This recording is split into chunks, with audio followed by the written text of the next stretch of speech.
দেখো বলেছে বার্ষিক 25% সরল সুদে কত বছরে কোনো আসল সুদে মূল্যে 4 গুণ হবে।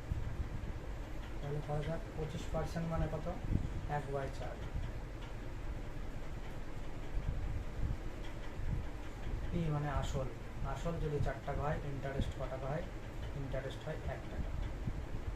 তারপর বলেছে সুদে মূল্যে 4 গুণ হয়, এটাই আসলটাই সুদে মূল্যে অ্যামাউন্ট হয়ে যাবে কত, 16। 4 টাকার থেকে 16 টাকা হচ্ছে আমার কত টাকা সুদ হতে হচ্ছে, 12 টাকা সুদ হচ্ছে।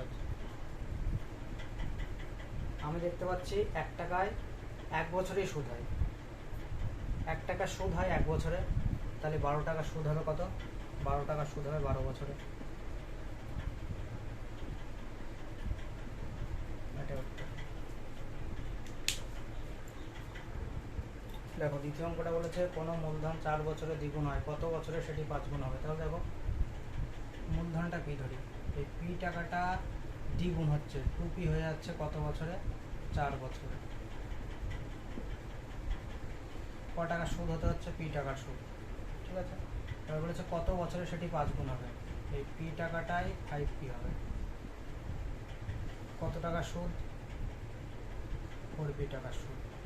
তাহলে পি টাকার সুদ হচ্ছে কত, 4 বছর, 4 বছরে 1 টাকার সুদ হতে সময় লাগছে, তাহলে 4/p ইন্টু 4p টাকার সুদ ইন্টু একবারে করে দিই 4p টাকার সুদ। পি কেটে গেল, 4 4 16 বছর, এটাই উত্তর।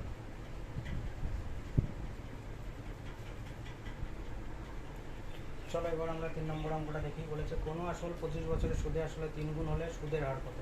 তাহলে দেখো 25 বছরের সুদে আসলে 3 গুণ বলেছে, আসল অ্যামাউন্ট 1 টাকার থেকে হয়ে যাচ্ছে 3 টাকা, কত টাকা সুদ হতে হচ্ছে, 2 টাকা সুদ হতে হচ্ছে। কত বছরে, 25 বছরে হচ্ছে 2 টাকা সুদ, 2 টাকা সুদ হচ্ছে 25 বছরে, প্রিন্সিপাল 1 ইন্টু 100, 8%, এটাই উত্তর। এবার আমরা 4 নম্বর অঙ্কটা দেখি। দেখো কি বলেছে, কোনো আসল 18.75% বার্ষিক সরল সুদের হারে কত সময় দ্বিগুণ হবে। চলো করা যাক।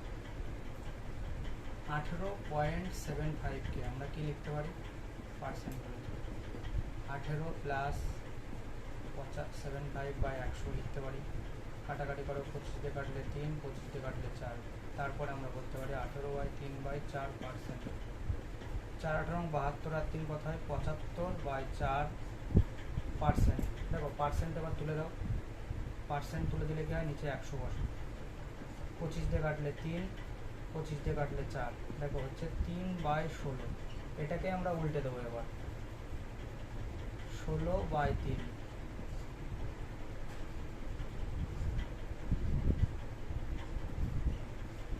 তাহলে 5 বছর 1/3 মাসে বের করতে হবে যেহেতু, তাই 12 দিয়ে গুণ করে দেবো, তাহলে 5 বছর 4 মাস, এটাই উত্তর। দেখো বলেছে কিছু টাকা সরল সুদে 10 বছরে 5 গুণ হয়, তবে 30 বছরে তা কত গুণ হবে। দেখো 10 বছরে 5 গুণ হয়, তাহলে আমি ধরি 100 টাকা যদি থাকে সেটা 5 গুণ হচ্ছে কত, 500 টাকা হয়ে যাচ্ছে কত, 10 বছরে। কত টাকার গ্যাপ হচ্ছে, 400। তাহলে 10 বছরে হচ্ছে 400 টাকার গ্যাপ, 1 বছরে হচ্ছে তাহলে 400/10 ইন্টু 30 বছরে, 30 বছরে কত হচ্ছে, 1200 টাকা। আমার ছিল ক টাকা, 100 টাকা, আর এখন হচ্ছে কত, 1200 টাকা, আর আগে ছিল 100 টাকা, তাহলে 1200 প্লাস 100 কত টাকা হচ্ছে, 1300 টাকা। তাহলে আমার কত হচ্ছে, 13 গুণ।